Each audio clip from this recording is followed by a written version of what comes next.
Epístola de Judas, o meio-irmão do Senhor, capítulo único, versículo 16. A palavra de Deus nos diz assim: Estes, os falsos profetas, são murmuradores, queixosos da sua sorte e andando segundo as suas concupiscências. É assim que vivem. Suas bocas são muito arrogantes, admirando, elogiando as pessoas por causa de interesse. Sempre que eu falo sobre Judas e a sua pequena epístola, sua pequena obra, eu relembro aqueles que ainda não ouviram esta mensagem, eu reforço para aqueles que já ouviram minhas pregações sobre Judas, o escritor, meio-irmão do Senhor, que evidentemente não é o Judas Iscariotes, eu reforço o que ele mesmo, o que o próprio Judas disse no início, na introdução, logo após a saudação, ainda no versículo 3, ele diz que estava procurando escrever para o seu público para falar a respeito de soteriologia, ou seja, o tema que o coração de Judas fazia com que sua mão, com que sua pena escrevesse, era a salvação.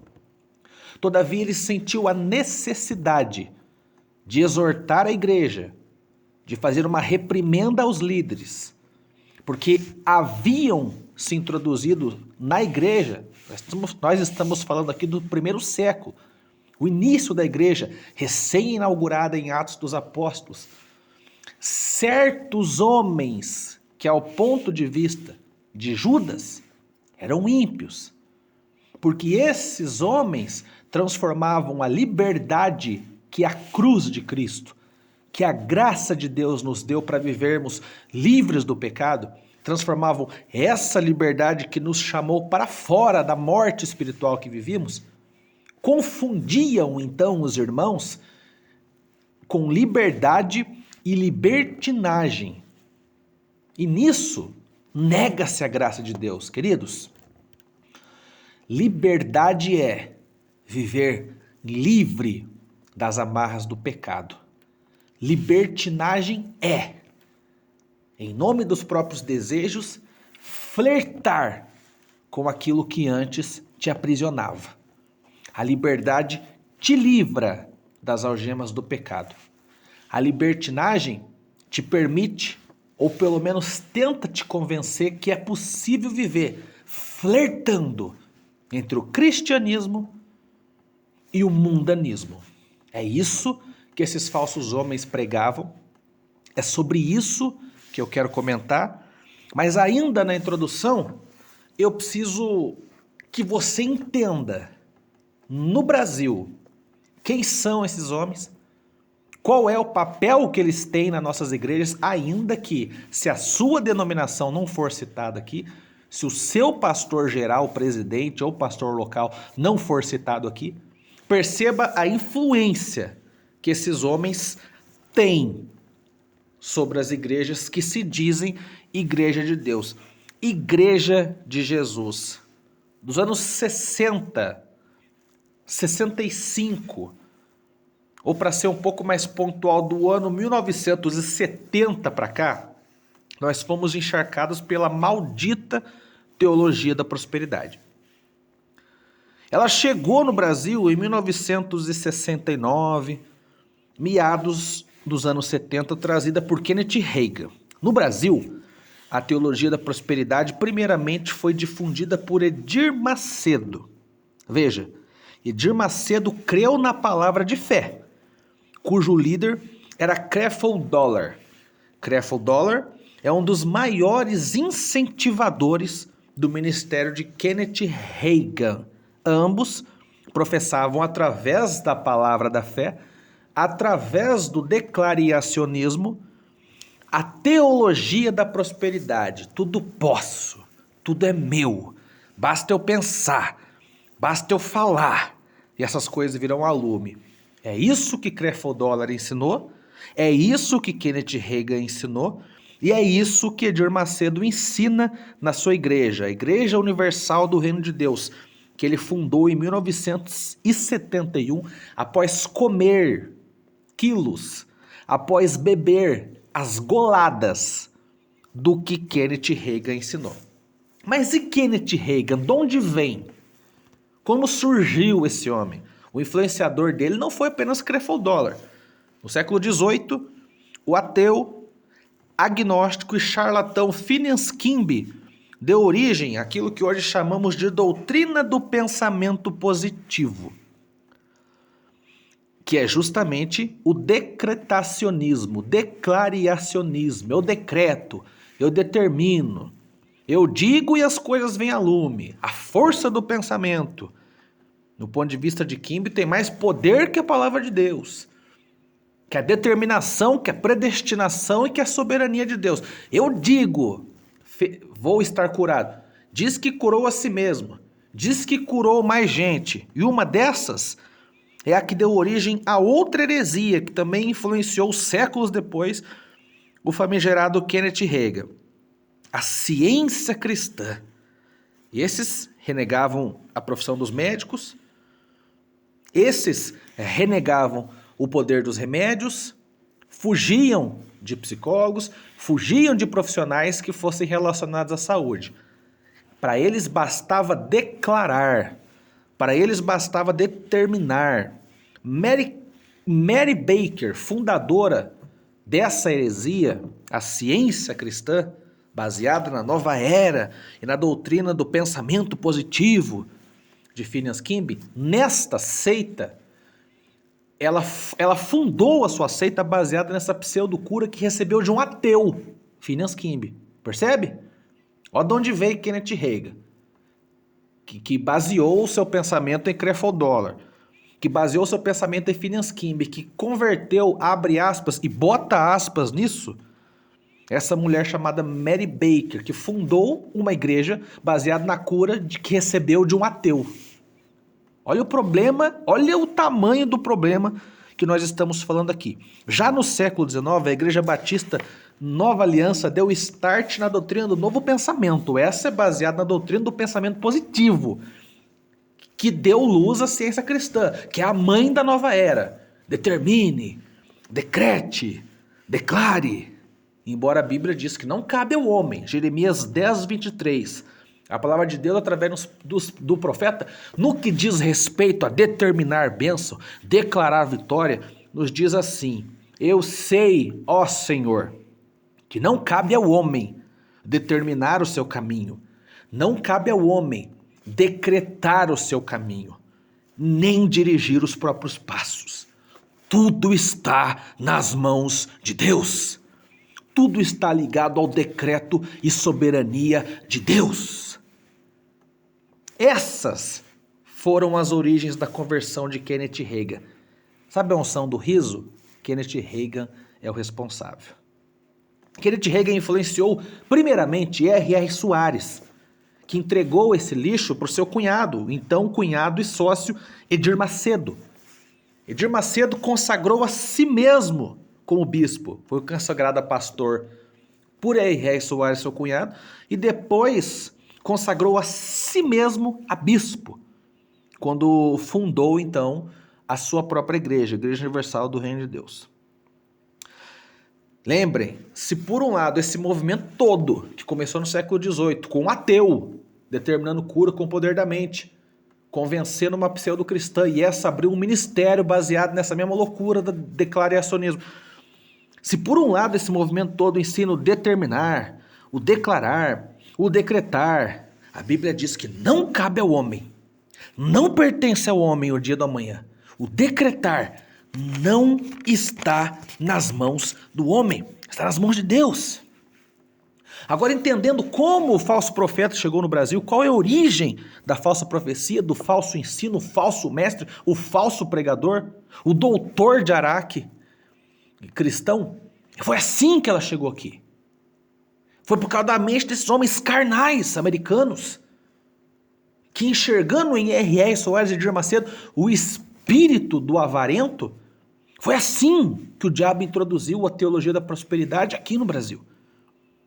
através do declaracionismo. O declaracionismo rejeita a soberania de Jesus. O decretacionismo coloca Jesus de lado, coloca a vontade de Deus fora da equação. R.R. Soares chegou ao despautério, ele se atreveu a dizer que nós não podemos orar o Pai Nosso, porque no Pai Nosso Jesus ensina, dizendo que nós devemos falar para Deus: faça a tua vontade, venha o teu reino, faça a tua vontade. Não, você não pode orar assim. R.R. Soares ensina. Porque se você orar assim, o Senhor não vai nem perguntar a vontade do homem, só vai fazer a dele, que é Deus. Que assim seja, eu digo. É assim que deve ser. É a vontade de Deus que tem que prevalecer. Porque enquanto que a minha é imperfeita e desagradável, a de Deus é perfeita e agradável. Veja, como então, agora entendendo como esses homens chegaram a esse nível de heresia que nós vemos no Brasil, vamos entender o que é que eles professam. Além do decretacionismo, do declaracionismo, o que mais eles ensinam? E como eles são? Qual é o perfil desses homens? Versículo 16, a parte A nos diz assim: estes são murmuradores, queixosos da sua própria sorte. O que é isso? O que Judas estava dizendo no tempo dele? Como é que eram os pregadores daquele tempo? Compare se eles não são gêmeos, siameses desses falsos profetas dos dias de hoje. O que mais se vê nas igrejas hoje são pessoas insatisfeitas, são reclamantes profissional. Eles exigem bênçãos de Deus. Esses crentes, esses neófitos são frutos de pregadores descontentes. Teologias da reclamação geram crentes chatos, murmuradores, reclamadores, pessoas que nunca estão bem, nunca estão satisfeitos com aquilo que têm, sempre querem mais, reclamões. Eles são murmuradores e queixosos da sua própria sorte. Querido, será que você é um desse? Será que você permitiu que a teologia da prosperidade levasse você para o profundo da ingratidão? A ponto de viver o tempo inteiro murmurando e reclamando da própria sorte. Ou seja, aquilo que Deus te deu não é motivo de alegria, não é motivo para culto de ação de graça. Não, você queria outra coisa, melhores coisas, mais coisas, e a sua murmuração te transformou num homem queixoso, reclamão. Lembre do que Deus fez com o povo que reclamou no Êxodo, no deserto. Nenhum dos que saiu do Egito viu a terra prometida. Saíram da escravidão para morrer no deserto, porque eram reclamões, murmuradores. O que mais se vê hoje nas conversas sobre a Bíblia, sobre a vida dos crentes, sobre Deus. Como é que você está, irmão? Ah, irmão, eu estou bem, mas eu queria isso, aquilo, outra, aquela outra coisa que Deus não me dá. Murmurador, reclamão, queixoso. São frutos de pregações da teologia da prosperidade, que faz você ficar sedento o tempo inteiro por mais. Eu quero mais, me dá mais. O carro que eu tenho não é bom o suficiente. Se o Senhor é Deus na minha vida, eu quero uma moto, eu quero um casamento, eu quero. Enquanto que a Bíblia abomina essa prática. No tempo de Judas existiam vendedores de bênção. Está percebendo o que eles são? Vendedores de bênção. Mas, irmão, só existiam vendedores de bênção porque existiam os compradores da bênção, oferta e demanda. Agora é assim. Nesse tempo, no dia que chama hoje, é assim. Veja como aquelas igrejas estão cheias de crente, estão cheias de pidões, estão cheias de murmuradores, reclamões, queixosos da sua própria sorte. Existe o Valdemir Santiago porque existe um crente avarento que vai lá pedir bênção de Deus, ao invés de adorá-lo. Existe o Junior Duque? Claro, porque existem milhares de pessoas que no fundo são avarentas, não estão atrás de Cristo. Não foram às igrejas da teologia da prosperidade por Cristo. Cristo não está lá. Eles não vão às igrejas em busca de perdão, vão em busca de bênção. Esses vendedores, esses pregadores se transformaram em vendedores da fé porque existem compradores da fé. A parte B do versículo 16 nos diz assim, que estes homens, estes pregadores, estão andando segundo as suas concupiscências. Judas descreve os falsos pregadores da sua época como servo dos próprios desejos, concupiscentes. Não é isso que significa? Concupiscência é uma cobiça, tanto carnal quanto financeira. Amado, Judas os vê assim, e hoje eu os vejo assim. Essa carta de Judas é válida para os abre aspas e bota aspas nisso, os apóstolos dos dias de hoje. É por isso que eles se envolvem em escândalos financeiros. É por isso que eles se envolvem com escândalos sexuais.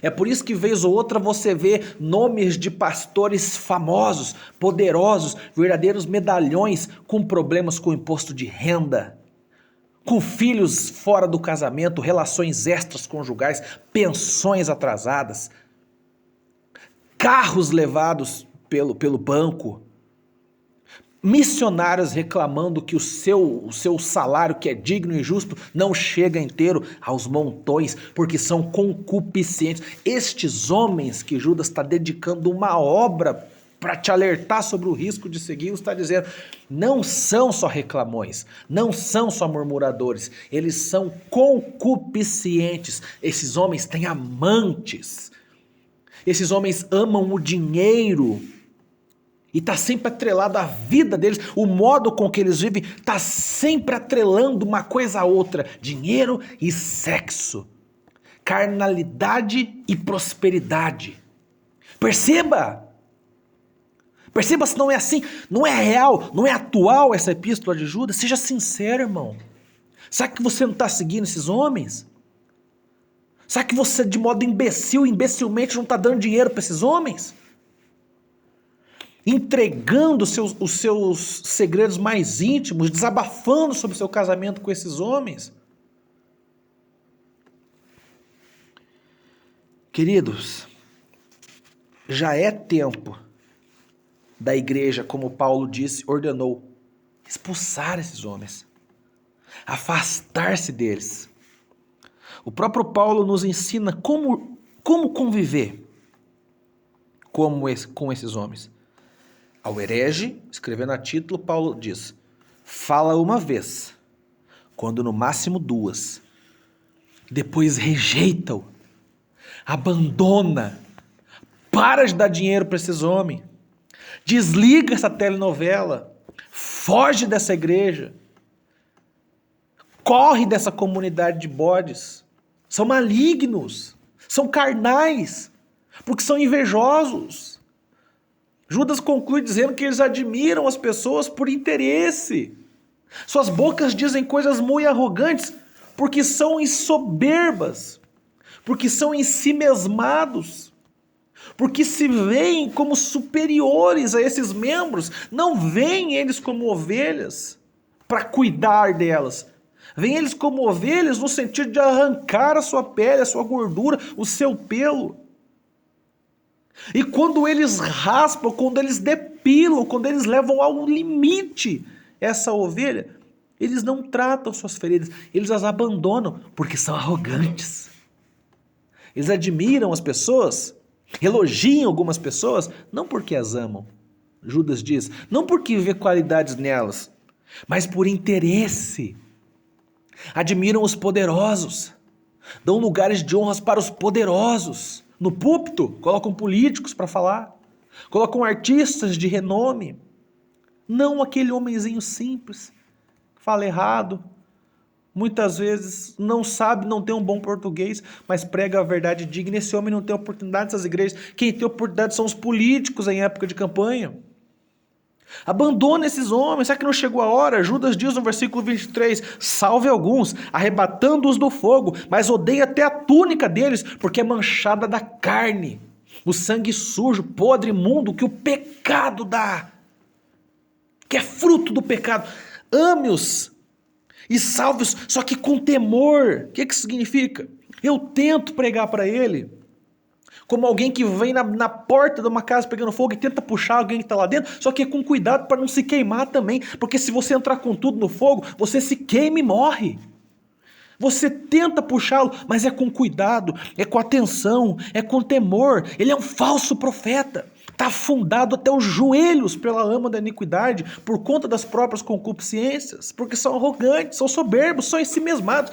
Busque-os, mas com cuidado, com temor. Judas recomendou que os líderes amassem os apóstatas e os buscassem.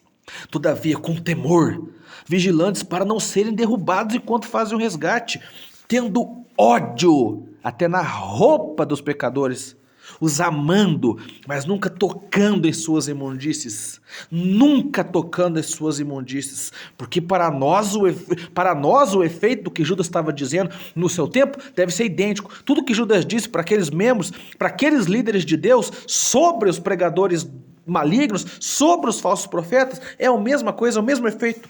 Amem o pecador, odeiem o pecado deles. Cuidado, queridos, cuidado!